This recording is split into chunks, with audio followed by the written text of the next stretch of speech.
About 4 years ago, my cousin Tyler disappeared for almost 6 hours in the Appalachian Mountains. To this day, he refuses to tell people what happened out there. The only reason I even know the full story is because I was there with him. And honestly, I wish I wasn't. This happened back in late October of 2022, during one of those cold American fall weekends, where the air smells like wet leaves and chimney smoke. Tyler had this obsession with hiking trails, not normal hiking either. He loved abandoned trails, forgotten fire roads, and places where normal tourists don't go. That should have been my first warning sign. The trip started as a simple weekend getaway, just me, Tyler, and our friend Mason. We rented a small cabin outside eastern Tennessee near the Appalachian Range. The place sat miles away from the nearest gas station and barely had cell phone service. Tyler loved it immediately. I hated it immediately. The woods out there didn't feel normal. I know that sounds dramatic, but if you've ever been deep in the Appalachian forests, you know exactly what I mean. The trees are massive, ancient.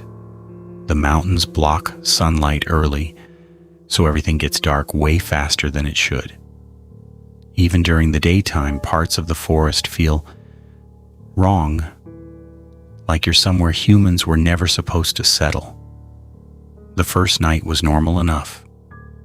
We grilled burgers outside the cabin, drank cheap beer, and joked around by the fire pit while coyotes howled somewhere far off in the woods. Around midnight, Tyler brought up an old trail he found online. Apparently, there used to be an abandoned fire watch tower deep in the mountains about 7 miles from our cabin. According to him, locals avoided it because hikers kept getting lost around the area. Mason laughed. That's literally every forest story ever. Tyler shrugged. Still sounds cool. I should have shut the idea down right there. Instead, like an idiot, I agreed to go. The next morning, we packed light: flashlights, water, snacks, pocket knives. Tyler also brought a handgun because he was paranoid about black bears. The trail entrance was barely visible from the road. Most people would have driven right past it. The old sign marking the trail had fallen over years ago and was almost completely covered in moss. As soon as we entered the woods, the temperature dropped noticeably. No wind, no birds, just silence. The deeper we walked, the quieter everything became. That's something people don't talk about enough with deep forests. You expect nature sounds, birds, insects, branches moving. But sometimes, forests go completely silent. And when that happens, your body notices before your brain does. Around an hour into the hike, Mason stopped walking. You guys smell that? I smelled it immediately after he said it. Rotting meat. Not overpowering, but definitely there. Tyler assumed it was a dead deer somewhere nearby. We kept walking. The smell kept coming and going with the wind. Eventually, the trail became almost impossible to follow. The path narrowed into patches of dirt between thick trees and massive rocks covered in moss. At one point, I turned around and realized we couldn't even see the sky anymore. That's when I first started feeling uneasy. Tyler, meanwhile, looked excited. "This is awesome," he said. Then we found the first strange thing. A shoe. Just one shoe. An old hiking boot sitting perfectly upright beside a tree. Mason kicked it jokingly. "Congrats, we found Bigfoot." But none of us were really laughing because the boot looked new, not muddy, not damaged, just abandoned. Tyler wanted to keep going. I wanted to turn around. Instead, we compromised and agreed to hike another 30 minutes before heading back. Worst decision of my life. About 15 minutes later, we started hearing noises behind us. At first, it sounded like footsteps, slow footsteps, crunch, crunch, crunch. Whenever we stopped walking, the sound stopped too. Tyler eventually pulled the handgun from his backpack. "Probably just a deer," he said. But his voice sounded less confident now. We kept moving faster. The footsteps behind us got faster too, still distant, still hidden somewhere in the trees. Then Mason suddenly froze. "There." He pointed deep into the woods. At first I didn't see anything, then I noticed it. A face, pale, standing motionless behind a tree maybe 50 yards away. I couldn't make out details. Just white skin and dark eyes. The second Tyler pointed his flashlight toward it, it disappeared. Not ran, not ducked away, it was just suddenly gone. Nobody spoke for several seconds. Then Tyler said something I'll never forget. "That wasn't a person." We turned around immediately and started heading back the way we came. But after about 10 minutes, the trail looked unfamiliar. The giant fallen tree we passed earlier was gone. The rock formation Tyler photographed earlier was gone. Mason stopped walking. "Guys, what? I think we're lost." Panic settled in immediately. Tyler pulled out his phone. No signal. Mine too. Nothing. The woods suddenly felt enormous, like they were swallowing us. Then came the whistle. One sharp whistle somewhere far ahead, not bird-like, human. We all heard it. Mason whispered, "Did somebody just whistle at us?" Then another whistle answered from behind us, then another from somewhere off to the left. My stomach dropped. There were multiple people out there, or at least multiple things. Tyler gripped the handgun tighter.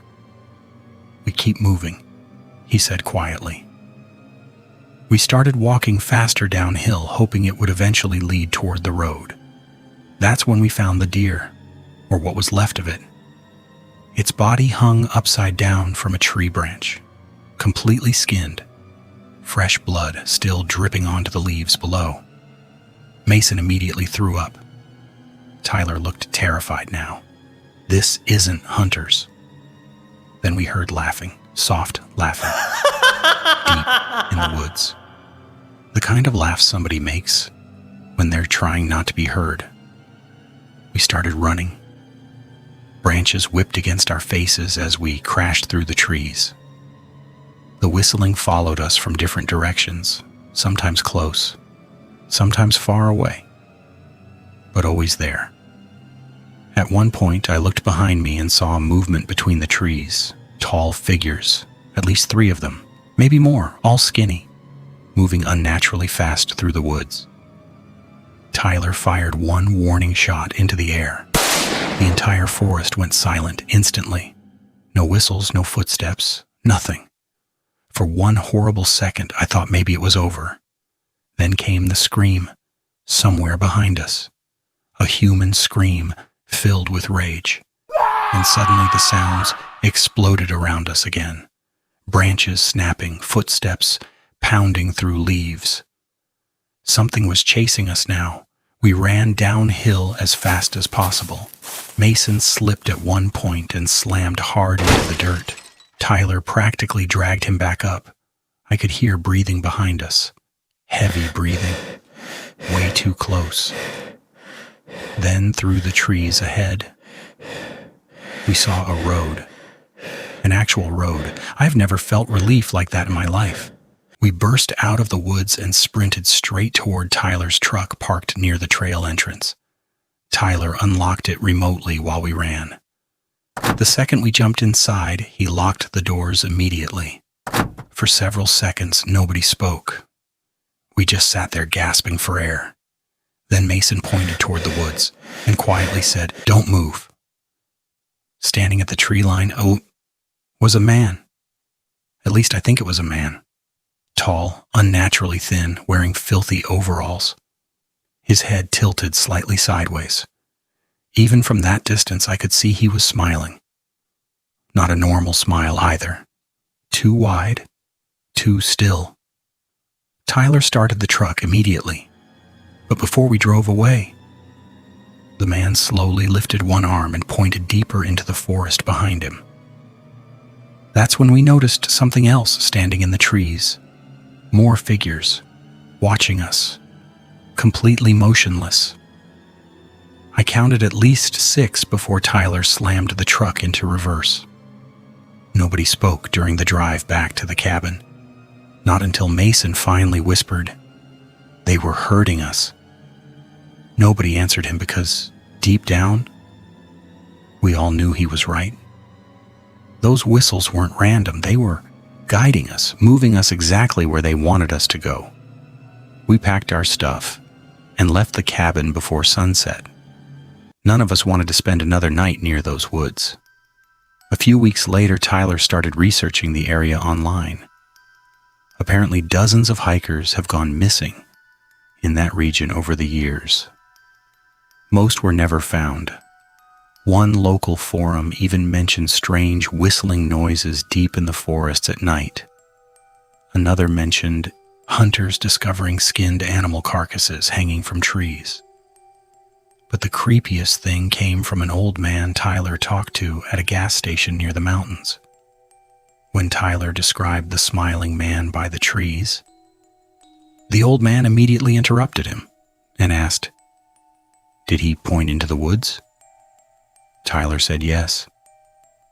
The old man nodded slowly. Then he said something that still makes my skin crawl. "That means they wanted you to follow them deeper."